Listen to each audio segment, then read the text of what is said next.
Madame, Monsieur, bienvenue à cet entretien spécial que nous réalisons pour vous ici au cœur du sommet, du deuxième sommet Russie-Afrique à Saint-Pétersbourg, où nous avons la chance de rencontrer quelqu'un que vous connaissez très bien, un visage, une voix que vous avez eu à aimer et que vous continuez toujours à aimer sur les antennes d'Afrique Média. C'est vrai que Sébastien Périmoni, vous ne passez pas chaque jour, mais les téléspectateurs de la télévision panafricaine vous connaissent très bien. Vous êtes l'auteur d'un ouvrage extrêmement intéressant, Voir l'Afrique avec les yeux du futur. Merci d'avoir accepté notre invitation ici à Saint-Pétersbourg. Vous êtes aussi, vous participez à ce sommet Russie-Afrique. Pour vous, quel est un peu l'enjeu de ce sommet? Déjà, j'ai la chance d'être quasiment l'unique Français à participer à ce sommet parce que si vous regardez les médias français depuis une semaine, il y a eu énormément d'articles sur RFI, tous ces médias mainstream contre ce sommet.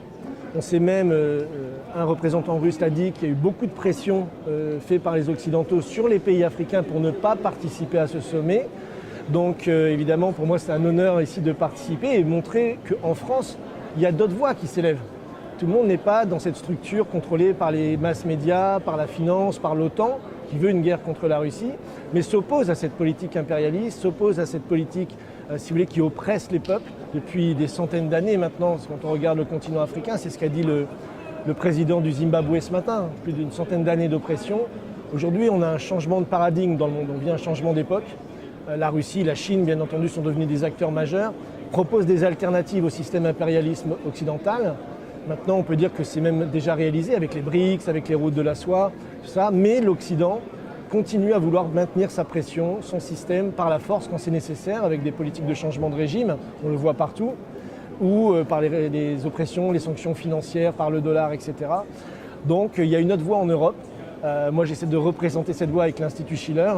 Et voilà, donc j'ai participé à beaucoup d'émissions sur votre chaîne quand je suis allé au Mali au moment des révolutions populaires, que certains considèrent chez nous comme des coups d'État militaires, alors que c'était une révolution populaire contre la France-Afrique, contre le franc CFA, cet outil d'oppression monétaire, contre aussi les accords militaires qui avaient été faits et qui n'ont pas empêché le terrorisme de se développer.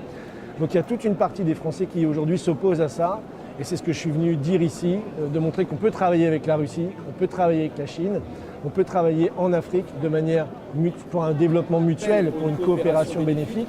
Beaucoup de pays africains le voudraient. Mais aujourd'hui, ce n'est pas la politique actuelle de l'Occident, il faut la combattre. Autrement dire, à travers votre présence ici à Saint-Pétersbourg, pour dire que, contrairement à ce qu'on pense, l'Occident, la Russie n'est pas isolée que ça en Occident. Pas dans la population, dans les gouvernements, oui. On le voit avec l'Union européenne, qui est devenue une entité anti-russe, anti-chinoise, qui considère tout le monde comme des rivales systémiques. Mais dans la population, c'est différent. Par exemple, au moment où il y a eu l'opération Barkhane, à la fin, il y a un sondage qui a expliqué que plus de 60% des Français étaient contre cette opération. On avait marre que la France aille s'expatrier ses militaires dans des pays africains qui restent très très sous-développés. Donc il y a dans la population, grâce au travail qu'on a fait sur Afrique Média en particulier, parce que beaucoup de gens l'écoutent en France, voilà. Et donc on a pu petit à petit faire réveiller les gens sur ces questions fondamentales de la politique africaine de la France. Et on voit aujourd'hui qu'ils ne sont plus très à l'aise dans leur propagande. Maintenant, venons-en à l'enjeu de ce sommet pour vous. Quel est un peu l'intérêt à la fois pour le continent africain et même pour la Russie? Moi, ce que j'ai trouvé intéressant, parce que dans mon livre que j'ai écrit il y a quelques années, j'avais un chapitre sur le nucléaire en Afrique qui avait choqué beaucoup de gens à l'époque, parce que tout le monde disait mais le nucléaire en Afrique, vous n'y pensez pas.